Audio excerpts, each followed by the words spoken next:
Hello, good morning friends. आज हम discuss करेंगे कॉम्पैक्शन ऑफ सॉइल। जैसा कि हम जानते हैं कि कोई भी सिविल इंजीनियरिंग स्ट्रक्चर बनाने के लिए हमें सॉइल को प्रॉपर्ली कॉम्पैक्ट करना होता है। Compaction means pressing of the soil particles close to each other by mechanical methods. Air is expelled from soil mass and mass density is increased. It is done to improve the engineering properties like shear strength, stability, etc. It reduces compressibility and permeability. हम compaction को इस तरह से define करते हैं। Densification of soil by the application of mechanical energy is known as compaction.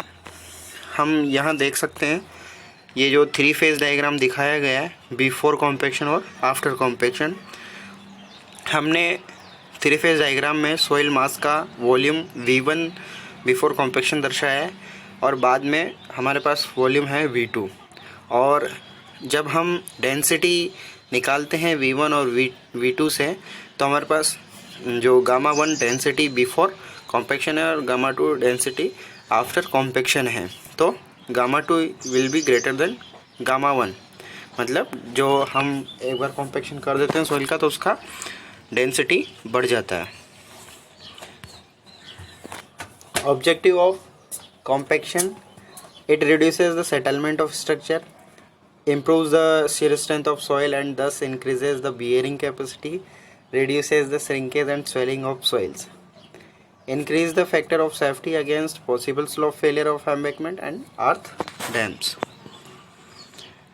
अगर हम factors की बात करें जो कॉम्पैक्शन को प्रभावित करते हैं तो वो इस तरह से हैं: moisture content, soil type, effect of compactive efforts.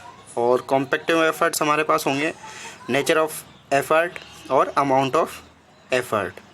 Nature of effort भी 2 तरह से हम क्लासीफाई कर सकते हैं, एरिया ऑफ कॉन्टैक्ट और load duration.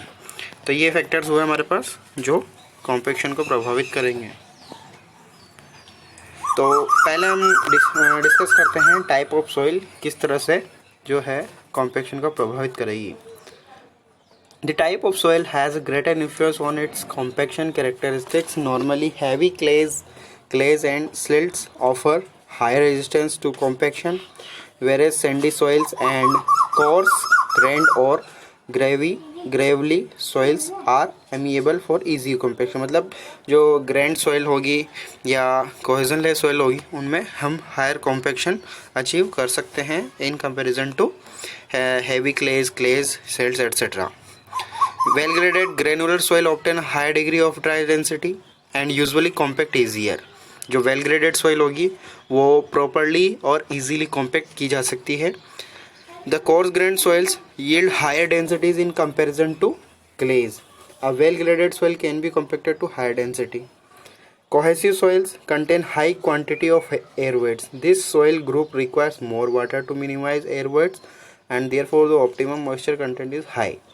Adding water makes this soil plastic and requires more compaction effect. तो इस तरह से हम देखते हैं कि कोहेसिव सॉइल्स को जो कॉम्पैक्ट करने के लिए हमें ज़्यादा वाटर मॉइस्चर कंटेंट ऐड करना होता है और थोड़ा जो कॉम्पैक्टिव एफर्ट्स है वो भी ज़्यादा अप्लाई करना होता है।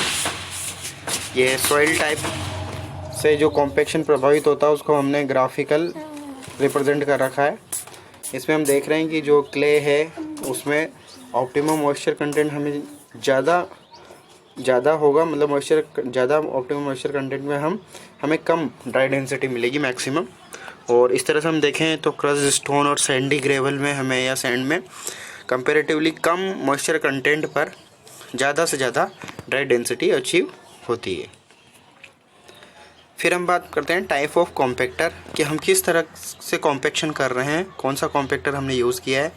जैसे अगर हम देखें तो स्मूथ व्हील रोलर अगर हमने यूज़ किया तो चाहें तो हम क्रस्ड रॉक और ग्रेवली सैंड को स्मूथ व्हील रोलर से कॉम्पैक्ट कर सकते हैं। सिल्टी सॉइल है या क्लेयल सॉइल है तो हम शिपवुड रोलर का उपयोग कर सकते हैं। और सॉइल्स इन कंफाइंड स्पेस में है तो हम उनको रेमर से कॉम्पैक्ट कर सकते हैं। और जो न्यूमेटिक टायर्ड रोलर है वो sands, gravel, silty soil, clayey soil में काम में ले सकते हैं। लेयर थिकनेस और थिकनेस ऑफ लिफ्ट। अब ये चीज़ बहुत इम्पोर्टेंट हो जाती है कि हम कितनी थिक लेयर को कॉम्पैक्ट कर रहे हैं एक बार में। तो the degree of compaction is inversely proportional to the layer thickness, मतलब जितनी ज़्यादा मोटी लेयर होगी उतना कम कॉम्पैक्शन अचीव होगा। For a given compactive energy a thicker layer will be less compacted as compared to a thinner layer. The reason is for thicker soils the energy input per unit weight is less. Therefore it is very important to decide the right thickness of each layer to achieve the desired density. और thickness जो है कितनी लेनी है ये भी depend करेगा कि सॉइल की टाइप कौन सी है, हम रोलर कौन सा यूज़ कर रहे हैं, वेट ऑफ रोलर कितना है और कॉन्टैक्ट प्रेशर ऑफ ड्रम कितना है। जनरली 200 to 300 mm की लेयर्स को हम फील्ड में होमोजेनस कॉम्पैक्शन अचीव करने के लिए यूज़ करते हैं।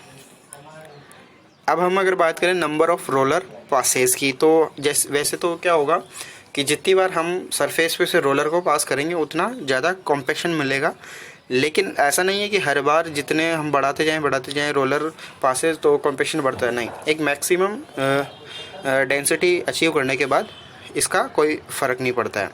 Firstly after a certain number of roller passes there is no further increase in density and increase of roller passes means more cost on the project. मतलब हम roller passes बढ़ाते जा रहे हैं बेवजह, तो भी हमारी जो प्रोजेक्ट की कॉस्ट है वो बढ़ जाती है। इसलिए हमें एक ऑप्टिमम पासेस फाइंड आउट करने पड़ेंगे ताकि हम अपनी प्रोजेक्ट को वर्क को इकोनोमाइज़ कर सकें। फिर हम बात करते हैं मॉइस्चर कंटेंट। ये बहुत इंपॉर्टेंट फैक्टर है जो सॉइल के कॉम्पैक्शन को इन्फ्लुएंस करता है।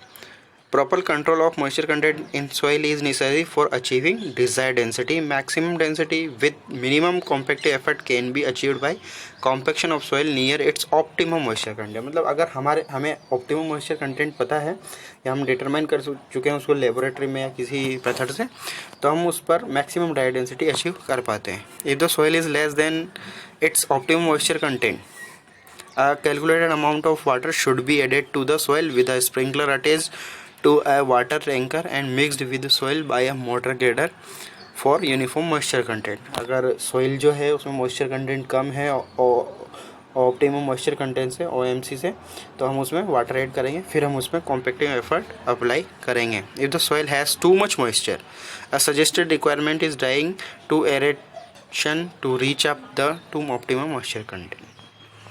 मतलब अगर उसमें सॉइल जो है उसमें moisture content optimum moisture content से ज़्यादा है तो हम उसमें उसको ड्राई करेंगे एरेटेड मेथड से, फिर उसके बाद हम उसको कॉम्पैक्ट करेंगे।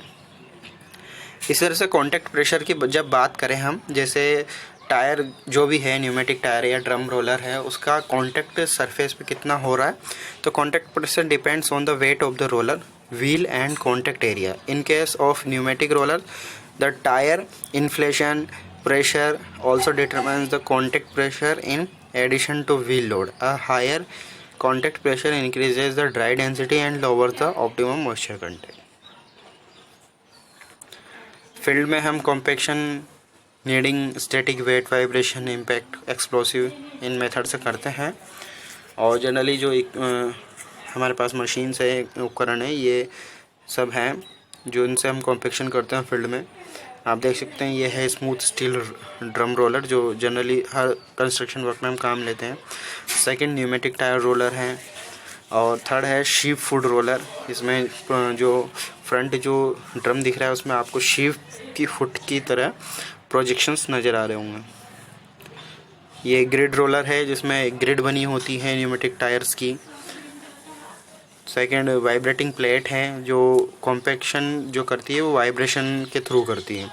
लास्ट ये रेमर है जो कन्फाइंड सॉइल से उनमें हमें रेमर से कॉम्पैक्शन करना होता है। इसके बाद हम जो है इन मशीन्स को, इन उपकरण को और इनको कब कहाँ कैसे काम लेना है ये हम नेक्स्ट लेक्चर में डिटेल से डिस्कस करेंगे। उसके अलावा लेबोरेटरी में जो हमारे प्रैक्टिकल्स हैं जो हमें डिस्कस करने हैं कि कॉम्पैक्शन हम लेबोरेटरी में कैसे करते हैं, स्पेशली हमें प्रॉक्टर कॉम्पैक्शन टेस्ट और मॉडिफाइड कॉम्पैक्शन टेस्ट डिस्कस करना है, वो हम नेक्स्ट लेक्चर में डिस्कस करेंगे। Thank you.